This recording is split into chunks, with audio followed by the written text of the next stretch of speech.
शांति 23 जनवरी 2025 प्रातः मुरली। ओम शांति बाप दादा मधुबन। आज प्यारे बाबा ने सुनाया। बाबा कहते मीठे बच्चे मुख्य दो बातें सबको समझानी है। एक तो बाप को याद करो, दूसरा 84 के चक्र को जानो, फिर सब प्रश्न समाप्त हो जाएंगे। मीठे बच्चे मुख्य दो बातें सबको समझानी है। एक तो बाप को याद करो, दूसरा 84 के चक्र को जानो, फिर सब प्रश्न समाप्त हो जाएंगे।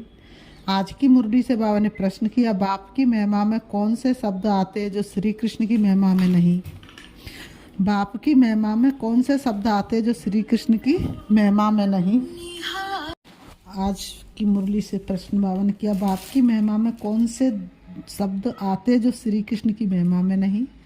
उत्तर में बाबा ने बताया, वृक्षपति एक बाप है, श्री कृष्ण को वृक्षपति नहीं कहेंगे। पिताओं का पिता व पतियों का पति एक निराकार को कहा जाता है। श्री कृष्ण को नहीं, दोनों की महिमा अलग अलग स्पष्ट करो। दूसरा प्रश्न बाबा ने किया, तुम बच्चे गांव-गांव में कौन सा ढिढोरा पिटवा दो? तुम बच्चे गांव-गांव में कौन सा ढिढोरा पिटवा दो? उत्तर, गांव-गांव में ढिढोरा पिटवा दो कि मनुष्य से देवता, नरकवासी से स्वर्गवासी कैसे बन सकते हो? आकर समझो।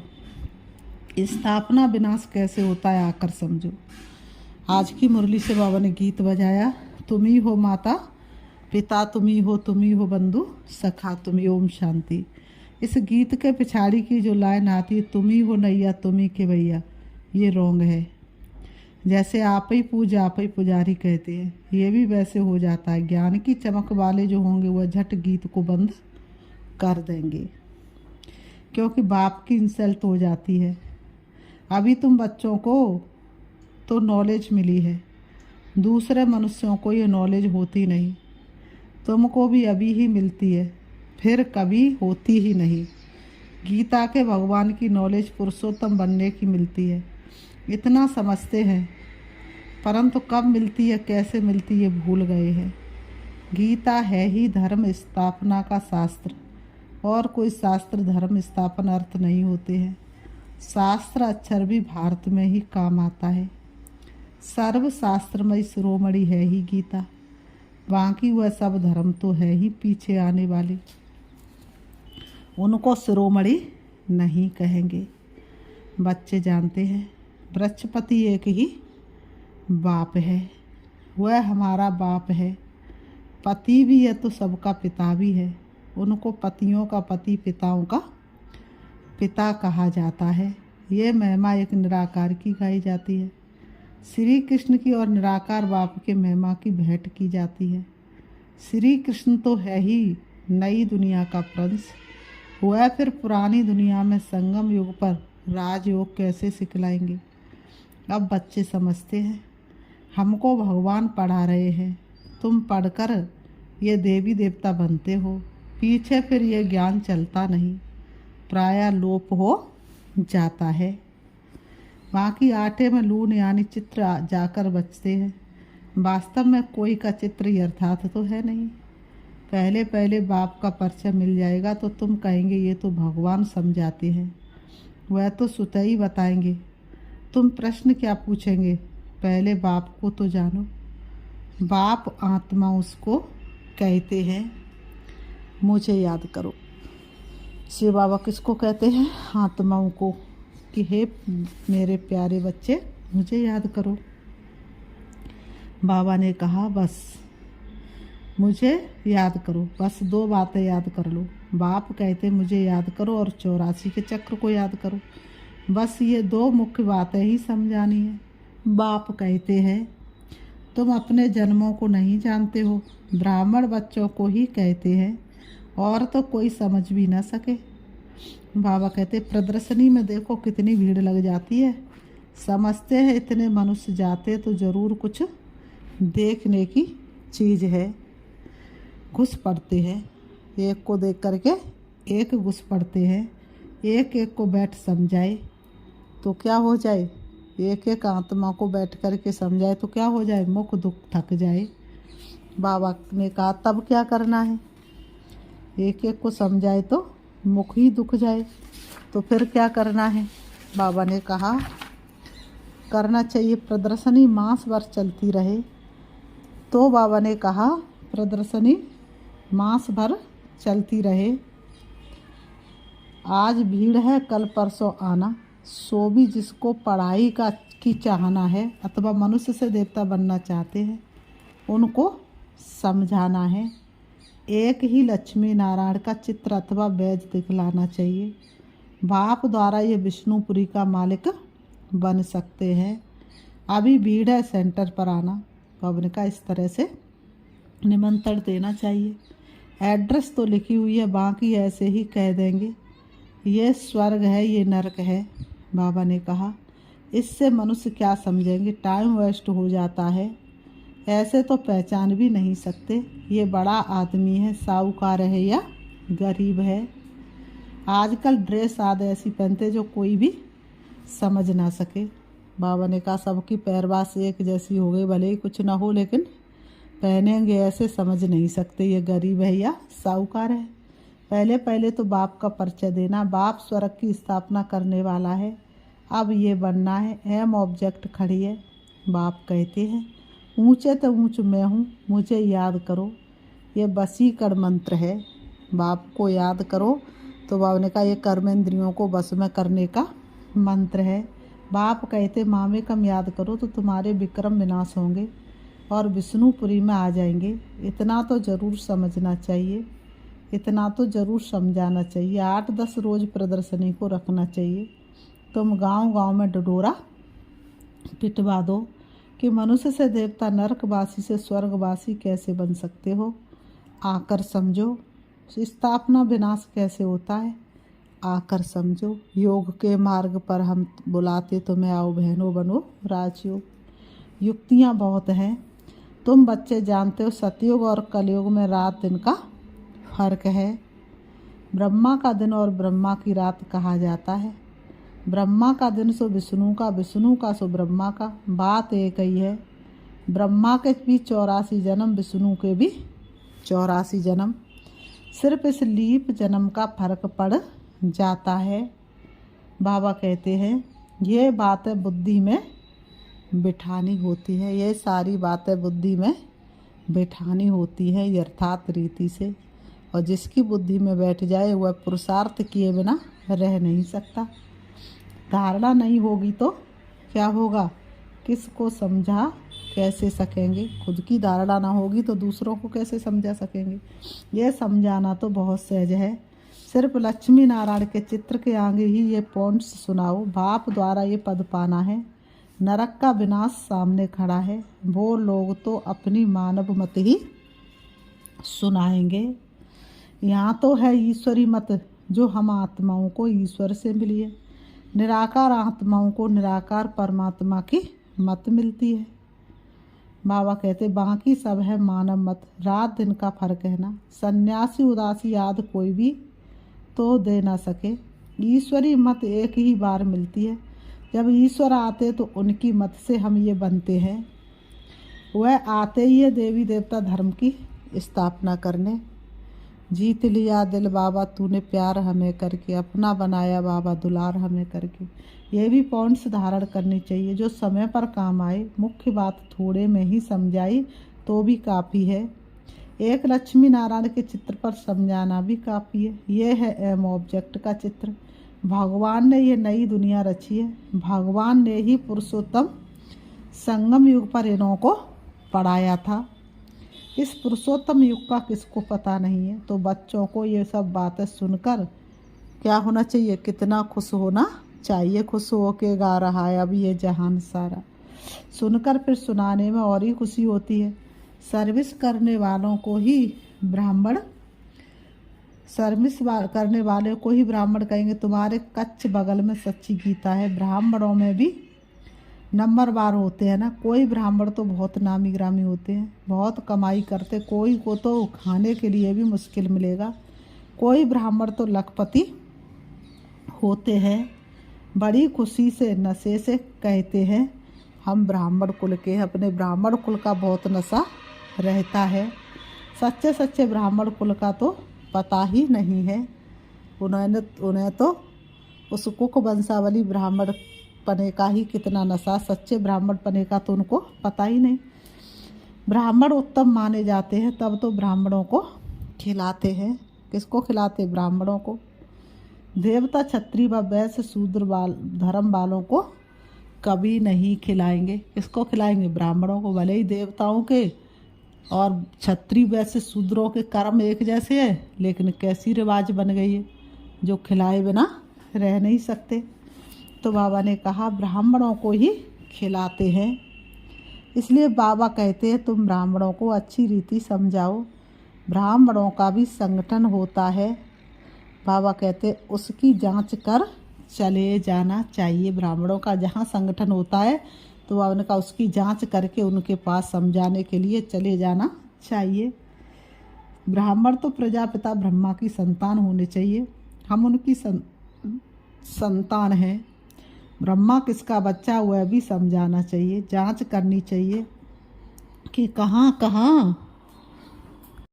तो बाबा कहते कहाँ कहाँ उनके संगठन होते हैं। तुम बहुतों का कल्याण कर सकते हो।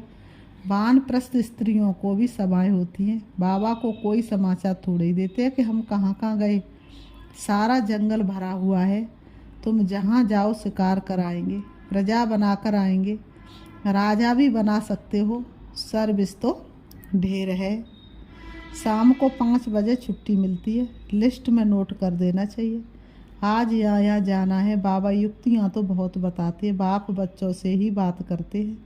ये पक्का निश्चय चाहिए कि मैं आत्मा हूँ। बाबा परमात्मा हमको सुनाते हैं। धारणा हमको करना है। बाबा कहते धारण हमको करना है। जैसे शास्त्र अध्ययन करते तो फिर संस्कार ले जाते हैं तो दूसरे जन्म में भी वह संस्कार इमर्ज हो जाते हैं। कहा जाता है संस्कार ले आए हैं। जो बहुत शास्त्र पढ़ते उनको अथॉरिटी कहा जाता है। बाबा ने कहा जो बहुत शास्त्र पढ़ते उनको शास्त्रों की अथॉरिटी कहा जाता है। शास्त्र कंठ कर लेंगे फिर क्या होगी? उनकी कमाई हो जाएगी। बीच में से कोई जहाँ से भी पूछेगा वहाँ से ही सुनाना शुरू कर देंगे। तो फिर उनको लोग समझते इनके अंदर तो शास्त्रों का संपूर्ण ज्ञान है, तो उन्हें शास्त्रों की अथॉरिटी कहा जाता है। बाबा ने कहा तो बाबा कहते उनको शास्त्रों की अथॉरिटी कहेंगे। बाबा कहते तो बाबा ने कहा वह अपने को ऑलमाइटी नहीं समझेंगे। ये खेल है जो बाप ही समझाते, नई बात नहीं है। ड्रामा बना हुआ है जो समझने का है। मनुष्य नहीं समझते कि पुरानी दुनिया है। बाप कहते हैं मैं आ गया हूँ। महाभारत लड़ाई सामने खड़ी है। मनुष्य अज्ञान अंधेरे में सोए पड़े हैं। अज्ञान भक्ति को कहा जाता है। ज्ञान का सागर तो बाप ही है जो बहुत भक्ति करते हैं। वह भक्ति के सागर हैं। भक्त माला भी है ना, भक्त माला के भी नाम इकट्ठे करने चाहिए। भक्त माला द्वापर से कलयुग तक ही होगी। बच्चों को बहुत खुशी रहनी चाहिए। बहुत खुशी उनको होगी जो सारा दिन सर्विस करते रहेंगे। बहुत खुशी उनको होगी जो सारा दिन सर्विस करते रहेंगे। बाबा ने समझाया है माला तो बहुत लंबी होती है, हजारों की संख्या में, जिसको कोई कहाँ से खींचते हैं। कुछ तो होगा ना। बाबा कहते जो इतनी बड़ी माला बनाई है, मुख से राम राम कहते रहते हैं, ये भी पूछना पड़े। वो इतनी जोर से धुन करते रहते हैं जैसे बाजा बजता हो, तो ये भी पूछना पड़े किसको राम राम कह याद करते हो। एक राम दशरथ का बेटा, एक राम घट में बैठा, एक राम जगत निर्लेपा। तुम कहाँ भी सत्संग आदि में जाकर मिक्स हो बैठ सकते हो। बाबा ने कहा किसी भी सत्संग में जाके मिक्स होकर के बैठ जाओ और फिर धीरे से अपनी बात कहनी है। हनुमान का मिसाल है ना, जहाँ सत्संग होता था वहाँ जुत्तियों में जाकर बैठता था। तुमको भी चांस लेना चाहिए। तुम बहुत सर्विस कर सकते हो। सर्विस में सफलता तब होगी जब ज्ञान की पॉइंट्स बुद्धि में होगी, ज्ञान में मस्त होंगे। सर्विस की अनेक युक्तियाँ हैं। रामायण भागवत आदि की भी बहुत बातें हैं जिस पर तुम दृष्टि दे सकते हो। सिर्फ अंधश्रद्धा से बैठ सत्संग थोड़ा ही करना है। बोलो हम तो अपना कल्याण करना चाहते हैं। वह भक्ति बिल्कुल अलग है, यह ज्ञान अलग है। ज्ञान एक ज्ञानेश्वर बाप ही देते हैं। सर्विस तो बहुत है, सिर्फ ये बताओ कि ऊंचे तो ऊंच कौन है। बाबा ने कहा सर्विस तो बहुत है, सिर्फ ये बताओ ऊंचे तो ऊंच कौन है। ऊंचे तो ऊंचे एक ही भगवान होता है, वर्षा भी उनसे मिलता है, बाकी तो है रचना। बच्चों को सर्विस का शौक़ होना चाहिए। बाबा ने कहा बच्चों को सर्विस का शौक़ होना चाहिए। तुम्हें राजा ही करनी है तो प्रजा भी बनानी है। राजा बनना है तो प्रजा भी बनानी पड़ेगी। बाबा ने कहा यह महामंत्र कम थोड़ा ही है। बाबा ने कहा बाप को याद करो, ये कोई कम महामंत्र है। बाप को याद करो तो क्या होगा, अंतमति सो गति हो जाएगी। तो बाबा कहते अच्छा। फिर बाबा ने कहा अच्छा मीठे मीठे सिकी लते बच्चों प्रति माता पिता बाप दादा का याद प्यार और गुड मॉर्निंग। रूहानी बाप की रूहानी बच्चों को नमस्ते, और हम रूहानी बच्चों की रूहानी बाप दादा को याद प्यार और नमस्ते नमस्ते नमस्ते नमस्ते। धारणा के लिए मुख्य सार नंबर 1, बाप ने जो वशीकरण मंत्र दिया हुआ है सबको याद दिलाना है। सिर्फ पिता की याद दिलाते चलो, सबके भाग्य जगाते चलो। सर्विस की भिन्न भिन्न युक्तियाँ रचनी है। भीड़ में अपना समय बर्बाद नहीं करना है, इधर उधर से अपना समय बर्बाद नहीं करना है। नंबर 2, ज्ञान की फॉन्ट्स बुद्धि में रख ज्ञान में मस्त रहना है। दुनिया है पराई, परायों से क्या मोह, और मेरा तो एक शिव बाबा दूसरा ना कोई। हनुमान की तरह सत्संगों में जाकर बैठना और फिर उनकी सेवा करनी है। खुशी में रहने के लिए सारा दिन सेवा करनी है। खुशी में रहने के लिए सेवा और बाबा की याद, और सेवा होगी तो बाबा की याद स्वतः ही आएगी। आज की मुरली से बाबा ने वरदान दिया, मैं और मेरेपन को बलि चढ़ाने वाले संपूर्ण महाबली भव। मैं और मेरेपन को बलि चढ़ाने वाले संपूर्ण महाबली भव। स्पष्टीकरण है, हद के कोई भी व्यक्ति व वैभव से लगाव यही मेरापन है। इस मेरेपन को और मैं करता हूँ, मैंने किया, इस मैंपन को संपूर्ण समर्पण करने वाले अर्थात बलि चढ़ने वाले ही महाबली हैं। जब हद का मैं पन समर्पण हो तब संपूर्ण व बाप समान बनेंगे। बाबा कहते हैं मैं कर रहा हूँ नहीं, मैं कर रहा हूँ नहीं, बाबा करा रहा है। जीवन के लय पर सांसों के स्वर में मन ये हमारा गुनगुना रहा है। बाबा करा रहा, बाबा चला रहा है। किसी भी बात में मैं के बजाय सदा नेचुरल भाषा में भी बाप शब्द ही आए, मैं शब्द नहीं। क्या आए, बाप शब्द आए, मैं शब्द नहीं आए। आज की मुरली से बाबा ने स्लोगन दिया है, संकल्पों में ऐसी दृढ़ता धारण करो जिससे सोचना और करना समान हो जाए। संकल्पों में ऐसी दृढ़ता धारण करो जिससे सोचना और करना समान हो जाए। आज का पुरुषार्थ है, अपनी शक्तिशाली मनसा द्वारा सकाश देने की सेवा करो। अपनी शक्तिशाली मनसा द्वारा सकाश देने की सेवा करो। समय प्रमाण अब मनसा और वाचा की इकट्ठी सेवा करो। बाबा ने कहा मनसा सेवा भी करो और वाणी की भी सेवा करो। वक्त है कम, लंबी मंजिल, तुझे तेज कदम रखना होगा। लेकिन वाचा सेवा सहज है, मनसा में अटेंशन देने की बात है। वाणी से तो सहज सुना सकते, लेकिन मनसा में अटेंशन देने की बात होती है। इसलिए सर्व आत्माओं के प्रति मनसा में शुभ भावना, शुभ कामना के संकल्प हो, मन में हो शुद्धता, दृष्टि निर्विकार हो और सबको पावन करना यही भावना हो। बोल में मधुरता, संतुष्टता, सरलता की नवीनता हो तो सहज सफलता मिलती रहेगी। अच्छा, ओम शांति, ओम शांति।